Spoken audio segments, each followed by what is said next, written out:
Magandang umaga po sa ating lahat na nakasubaybay ngayon sa ating morning devotional.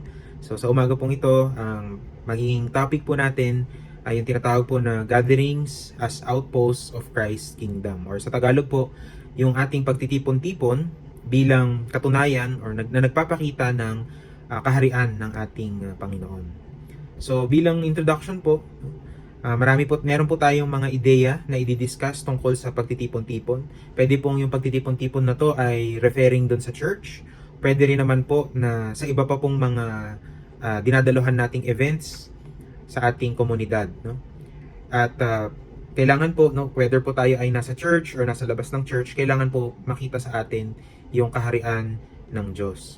At kukuha po tayo ng inspiration sa dalawa po nating verses ngayong umaga. So unahin po natin, bago po tayo mag-dwell dun sa ating mga verses, tayo po muna ay sumandaling manalangin. Nakila naming Diyos na makapangyarihan sa lahat, marami pong salamat sa umagang ito na binigyan niyo muli ang bawat sa amin ng pagkakataon upang makapakinig po ng inyong mensahe sa pamamagitan po ng maiksing devotional. Sana po, Panginoon, ay gamitin niyo ang bawat isa sa amin, maunawaan namin ang nais ninyong ipahayag at matandaan po namin at magamit po sa aming pang-araw-araw na pamumuhay. Kayo po ang patuloy na maggabay sa amin hanggang sa pagtatapos po ng aming devotional. Lahat po ng ito ay aming samot dalangin sa pangalan ni Jesus. Amen.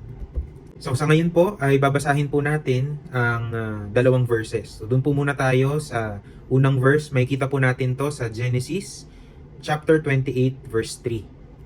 So sa wikang English po, ganito po ang sinasabi.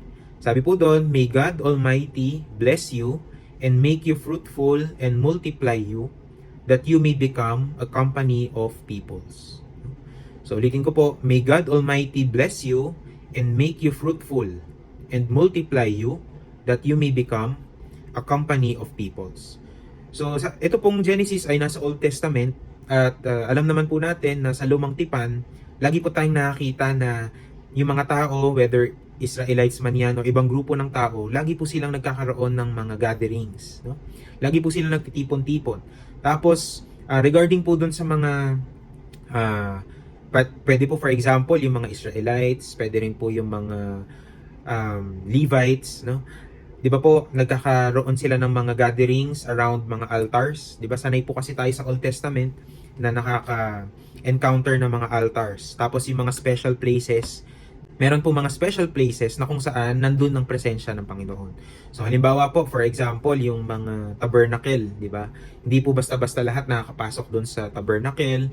Or si God po, mahilig po niyang tipunin yung mga tao, no, na gusto niyang sumamba sa kanya. Let's say for example, nagsiset si Lord ng altar or ng special places like yung tabernacle, no, yung temple, no, para po bihira lang yung pwedeng pumasok doon, no. Kailangan nga, 'di ba po noon, kung tama yung pagkaka-recall ko, kailangan clean, no, ceremonially clean ang isang tao bago po pumasok doon. Kaya nire-represent po madalas ng mga high priests.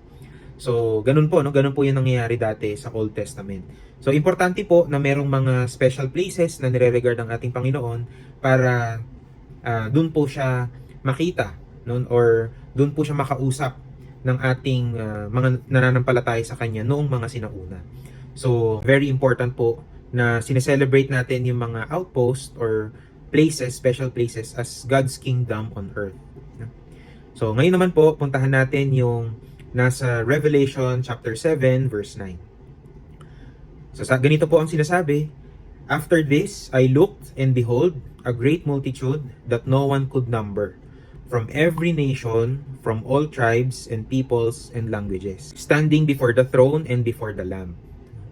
So this verse, sabi po doon, iipon-ipon daw po yung mga tao, no, galing sa ibang mga lugar, tapos nagkakaisa sila, no, kahit na sila ay from all tribes of different languages.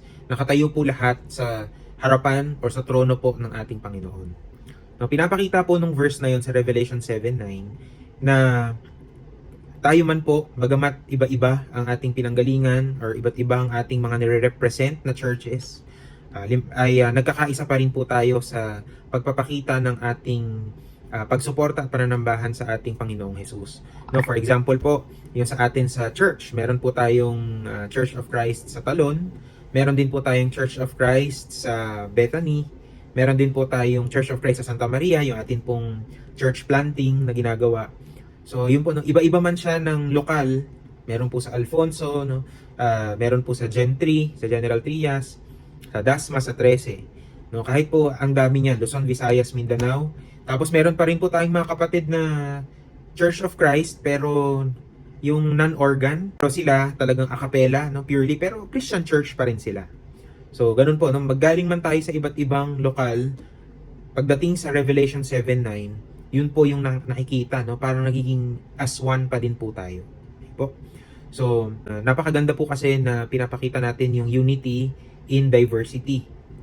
At yun din po yung gusto ng ating Panginoon na from all backgrounds ay mapakita po natin na magkaisa po tayo sa pagmamahal, sa pag-ibig at sa ating pananambahan. Dumako po tayo sa personal na reflection. So, nais ko pong mag-reflect kayo, no, na isipin po, no, kung paano ba natin ina-apply sa ating buhay yung nasa Genesis chapter 28 verse 3 at saka po yung sa Revelations chapter 7 verse 9. So, isipin po natin kung paano natin may improve yung ating pananambahan na ginagawa. Sa ngayon po, meron po akong ilang mga practical na advice or solution kung paano po natin mas mapapagtibay yung ating pagtitipon-tipon. Una po, sabi po dito sa aking na-research, sabi po ay embrace inclusivity. So, ano pong ibig sabihin nun? No? Maging active po tayo sa ating mga pagtitipon-tipon at hindi lamang po basta sumali, kundi makihalubilo po tayo sa iba. We involve them from different backgrounds, age, and walks of life. Kayo po ba naisip nyo po ba pagka nasa church, whether Sunday or pagka nasa care group na face-to-face, lahat po ba ng mga members ay nababatian ninyo? Nababati nyo po ba pagka bago tayo matapos ng ating service? O baka po pure na hi, hello, yung lagi nyo pong kinakamayan pag Sunday, siya na rin lagi yung kinakamayan, or di ba po, baka siya lang din yung same faces po yung binabati ninyo, no? So, ako naalala ko po dati si Sister Mercy pagka kamayan, di ba po, wala pang pandemic noon, tas active pa sa church. Pagka po kamayan, no, sila po ni Brother Ed, simula po dun sa unahan, una po dun sa pwesto namin, diba, tatandaan nyo naman po yung pwesto namin sa church. Tapos, pagka po maya-maya, nandun na sila sa likod. Tapos si Daddy naman po, nandun sa unahan. Hanggang sa naikot na po nila ng naikot ng lahat. No? Nakamayan na po nila lahat ng members. So, ganun po, no? Inclusivity. Kahit mga kabataan, no? Is either nagbe-bless or kumakamay po sa ating mga matatanda. At yun naman po, kapareho din nung atin sa mga adult, no? Batiin po natin lahat. Tandaan po natin na wala po tayong pinipiling edad, no, or walks of life. Ibig po sabihin, hindi po natin pinipili kung sila ba ay mayaman. Ito bang church member namin na to, mahirap ba to? No, salat ba sa buhay? Kasi po minsan may ganun na hindi pa natin maiwasan, no, sa church. Meron pong kapag tayo ay nakita natin o kaya may bago po tayong member, naiisip po natin agad na, uy, batiin natin si ganito kasi posible siya na mag-donate ng malaki sa church. Tapos yung isa naman, wala naman siyang maibibigay sa church kundi yung kanya lang nakayanan, o kaya minsan nga talagang wala din siyang means. Tapos hindi natin lalapitan. Mahirap po yung ganong klaseng church kasi may pinipili or nag-estimate po tayo ng mga tao. Sa paningin po ng Panginoon ay hindi naman po tayo niya in-estimate, no? Lahat po tayo, whether mayaman, mahirap, marami kang kasalanan, konting kasalanan, lahat naman po ng kasalanan ng kapalit, kamatayan. So pare-pareho po yung pagbibigay or pagmamahal ng ating Panginoong Hesus sa atin. Then pangalawa po, we practice love and hospitality. No, bilang mga Pinoy, napakagaling po natin dyan sa hospitality. No? Lahat po ay papapasukin natin, papakainin natin, i-welcome natin. Sana po kahit sa mga ibang members ng ating church or kahit po doon sa mga hindi natin ka-members ay very welcoming naman din po tayo. Pangatlo pong bagay na gusto ko pong i-share sa inyo is to foster unity.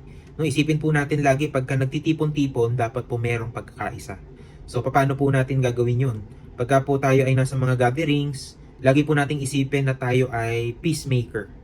No, hindi po tayo yung pagmumulan ng away, hindi po tayo yung pagmumulan ng gulo, hindi po tayo yung pagmumulan ng pagkakahati-hati. gathering na kinabibilangan po natin.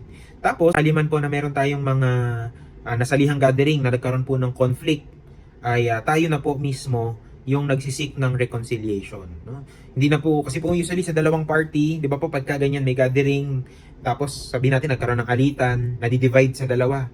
Tapos yung dalawa po hintayan. No? Hintayan po yan kung sino bang unang mas magpapakababa. No? Pero hindi po kasi maganda pag hintayan. So kung dalawang party, mas maganda po magkaroon ng initiative ang bawat isa na pag-express ng humility.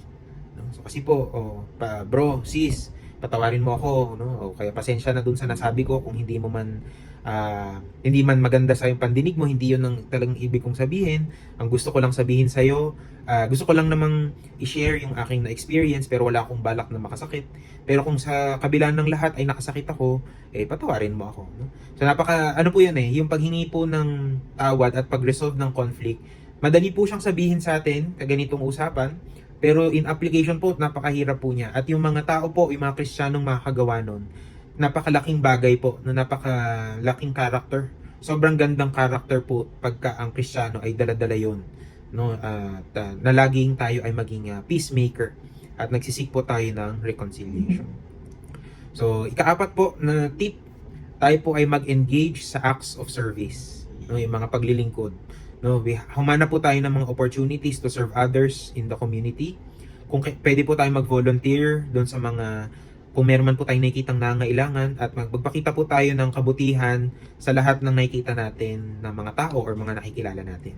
Kasi po, nang hindi rin natin alam kung sa mga nakikilala natin, whether ito po ay sa church or sa trabaho, hindi po natin alam kung sino doon yung i-assign ni Lord para gawin natin yung ministry natin ng evangelism.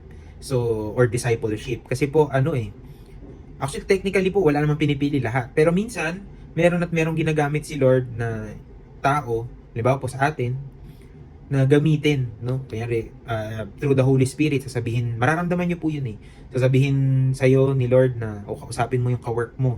Kailangan niya ng advice mo, or kailangan niya akong ipakilala mo ako sa katrabaho mo. Parang ganun po. So sana po hindi tayo tumanggi sa mga ganong mga callings. At makikita lang po natin yun kapag mangyari lamang po yun kapag tayo ay nagpakita ng or nag-engage sa acts of service. No? Yung pagiging mabuti po sa ating kapwa.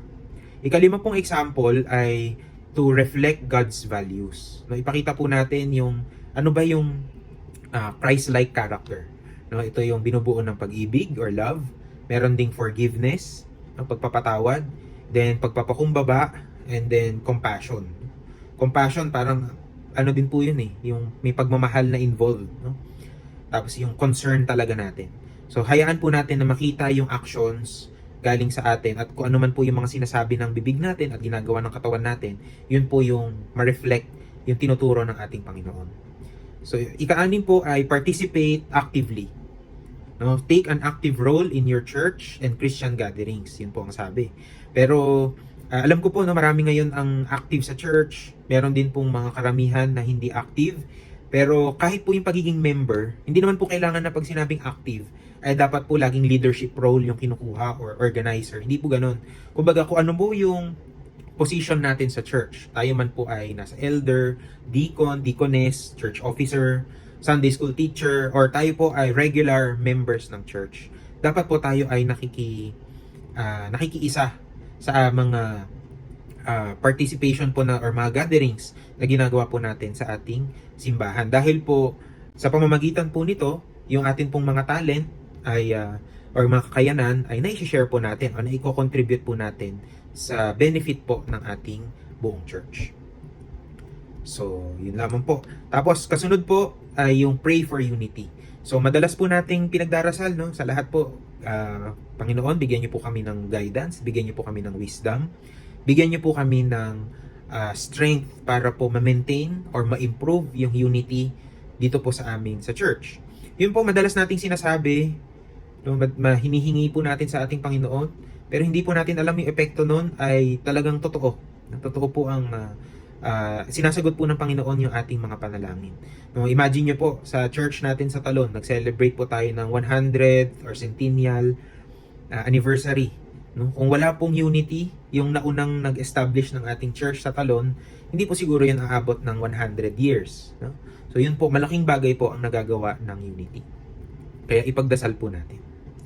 Ikawalo po, no, let's be an ambassador of Christ. Ambassador of Christ po. So tandaan po natin na tayo ay nagiging ambassador or representative ni Christ or ni Jesus Christ kung saan man tayo pumunta. Pumunta man tayo sa school, pumunta man tayo sa church, pumunta man tayo sa work natin, lagi yan na makikitang representative tayo. So, paano po? Sasabihin niyo po ba? Sasabihin po ba natin sa mga workplace, pagpasok po ba natin sabihin natin na ako ay Church of Christ, ako ay Christian? No, hindi po ganoon kasi nakikita po dapat sa ating actions, no? And yun po, yung character po natin at yung behavior natin towards others, yun po yung magse-set apart sa atin. Di ba po ang Christians, ang tawag po sa atin sa Bible ay saints, di po ba? Hindi po tayo yung usual saints ng na yung mga nakikita po nating common sa ibang churches. Pero yun po, sa Bible po tayo ang saint kasi po dahil po tayo ay naging believer ni Jesus Christ, nasi-set apart po tayo, no? Yung righteousness ng Panginoon ang pumupunta sa atin. Kaya yun po yung dapat din nating as a result po ng ating salvation at ng eternal life, ipakita po natin by our actions. Okay?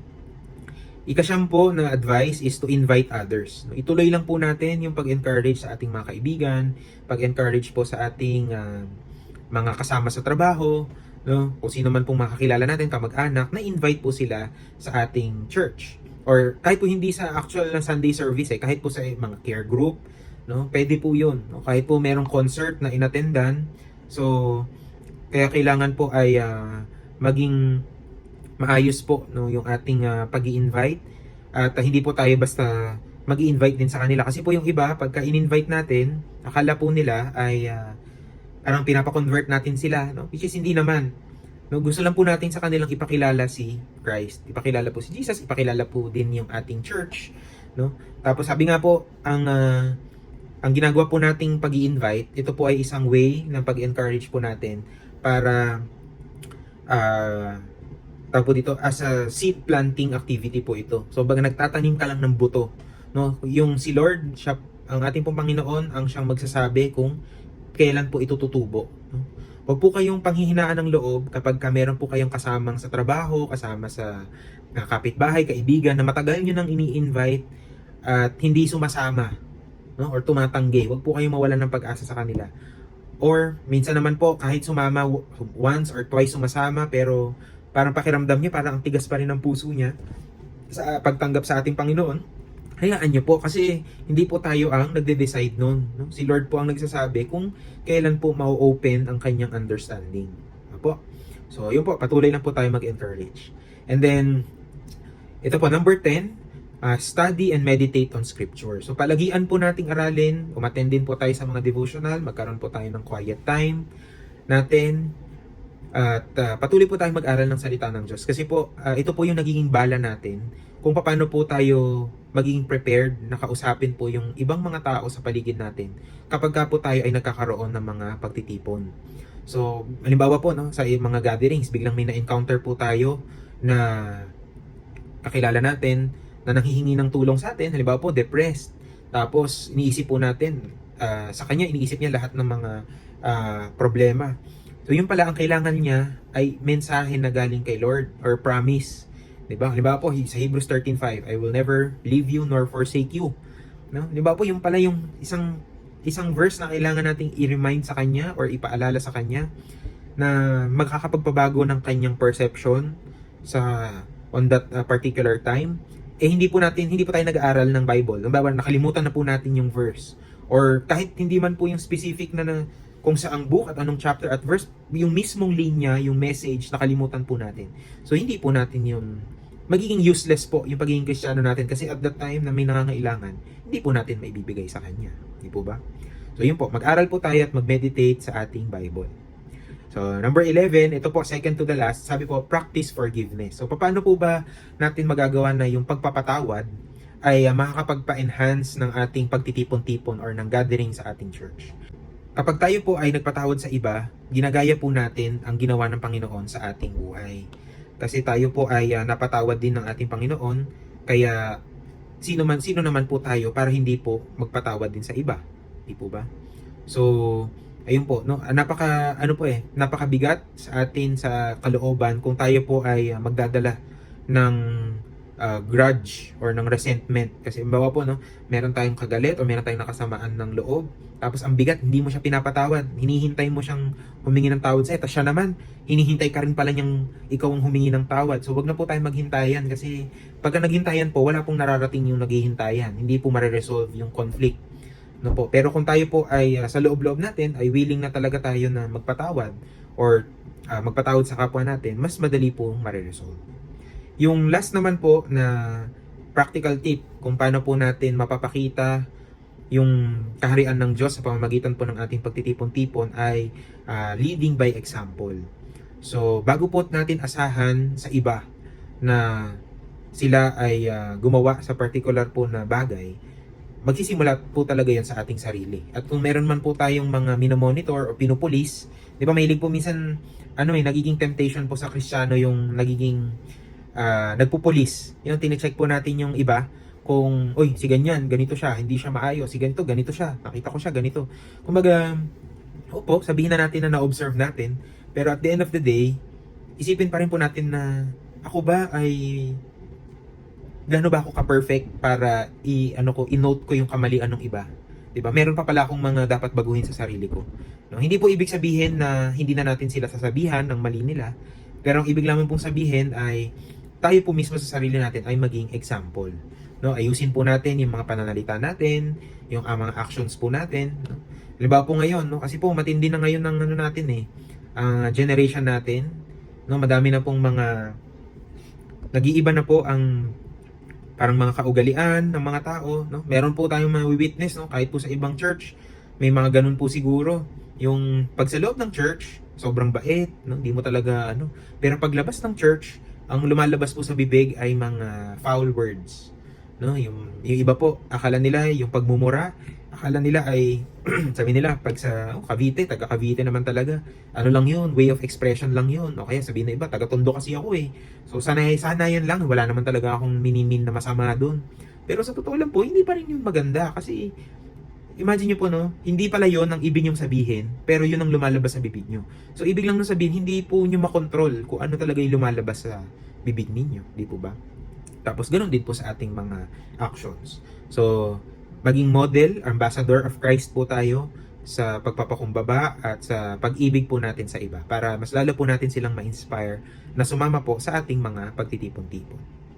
So yun po, sana po ay maalala natin na ito pong mga practical tips na sinabi ko po sa inyo, ito po ay madaling sabihin pero challenging po itong gawin, pero kailangan din po talaga nating gawin bilang mga Kristiyano na talaga pong sumusunod sa ating Panginoon.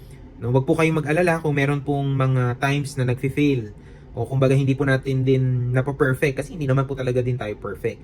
Kaya lang, pag nandun po yung thought na nagsistrive tayong gawin ng maayos, yung pagtitipon-tipon natin at nagiging active po tayo, naging responsible po tayo, yun po, alam po ng ating Panginoon yung effort na ginagawa po natin. At si Lord na po ang magbibigay or mag-equip ng iba pang mga bagay. So I hope po marami tayong natutunan, no, kahit po 1 or 2 dun sa mga tips para lamang po ma-establish natin yung visual outpost ng God's kingdom dito po sa atin sa mundo, no, habang nandito po tayo sa atin sa earth. Kasi po yun po yung magsasabi kasi kung effective or hindi po tayo effective sa ating mga ginagawa at ating mga inaaral. So ayun po, bilang pagtatapos po, hayaan niyo pong tayo ay manalangin po, no, at sana po isipin po natin kung may a-apply po natin ito sa ating pang-araw-araw po na buhay. Sige po, so bilang pagtatapos po, tayo pong lahat ay yumuko at manalangin. Dakila naming Diyos na makapangyarihan sa lahat, maraming pong salamat sa maiksing devotion na natunghayan po namin ngayong umagang ito. Tungkol po ito sa aming pagtitipon-tipon bilang katunayan na ng inyong kaharian po, Panginoon, dito sa lupa. At nawa po, Panginoon, bilang mga Kristiyano, kami po ay matuto upang patuloy po na pasaganain pa, na patuloy na mas maging aktibo po sa inyong mga pagtitipon-tipon, whether ito po ay sa church, whether po ito po ay sa labas ng church, sa amin pong pagtatrabaho, sa amin pong pag-aaral, sa lahat po ng mga gatherings na ginagawa namin sa aming pang-araw-araw na buhay. Nawa po Panginoon ay hindi namin malimutan na kayo ang aming nire-represent. At patawarin niyo kami Panginoon sa mga pagkakataon na kami po ay nagkakamali, kami po ay nakakalimot, kami po ay nagkakasala. Nawa po Panginoon, kayo po ang patuloy na magbago ng aming kaisipan at hindi lamang po sa aming isip kundi po sa aming puso upang finally po ay matupad namin kung ano man po yung tungkulin namin bilang mga Kristiyano. So sa lahat po ng mga nagsusubaybay at sa kanila pong mga pamilya sa umagang ito sa aming devotion, kayo po magbigay ng kalakasan sa kanila at gabay sa amin pong mga gagawin for the rest of this day. Ang lahat po ng ito, Ama, ay amin pong sinasamo at tinadalangin sa matamis sa pangalan ng Panginoong Hesus na aming tagapagligtas, kalakip ang pagpapala ng banal na Espiritu, ngayon at pagpakailanman. Amen. So yun po, maraming pong salamat. Gusto ko lang pong magpasalamat kay Pastor Mark sa pag-invite po sa akin na mag-deliver po ng devotion sa umaga pong ito. Kasi po, yun po, no, yung gamitin po natin ito. Ako po, personally, matagal nyo po akong hindi nakikita in person sa atin po sa church pagka po Sunday, no? It's either po ako ay nag-online or kaya po online po sa atin o kaya po minsan ay yun po sa ibang church po ako nakaka-attend na hindi rin po face to face, online din po dahil nga po doon sa nature ng aking work. Pero yun po nung in-invite po ako ni Pastor Mark, parang hindi, kahit po sobrang busy, pero nung nagbigay po ng option si Pastor Mark na Doc, pwede pong i-record nyo na lang. No, parang doon po may nagsasabi sa isip ko na gusto kong kunin or gusto kong sige, i-allow ko yung sarili ko na mag-devotion para po kahit papaano na ipapakita ko pa rin po yung active na participation ko. No, bagamat hindi po ganoon, hindi po kasing laki na kagaya po sa ating mga officers, sa atin pong mga elders at sa mga Sunday school teachers. Pero yung ganoon po, yung simple na as our way na bilang members po ng church ay mapakita po natin yung ating active participation. So, kaya nagpapasalamat din po ako sa Panginoon na naisip, binigay po niya kay Pastor Mark yung idea na ako po yung ma-invite sa umagang ito. At bagamat po hindi tayo nagkikita ng face-to-face, yung iba po sa inyo ay nakaka-chat ko at yung iba po ay nakakausap ko through kay Daddy po, kay Brother Ed. So, ay mag-ingat po tayong lahat at I hope po na maging malusog po ang bawat isa at malayo po sa anumang mga karamdaman. So, yun lamang po. Marami pong salamat and God bless po sa ating lahat.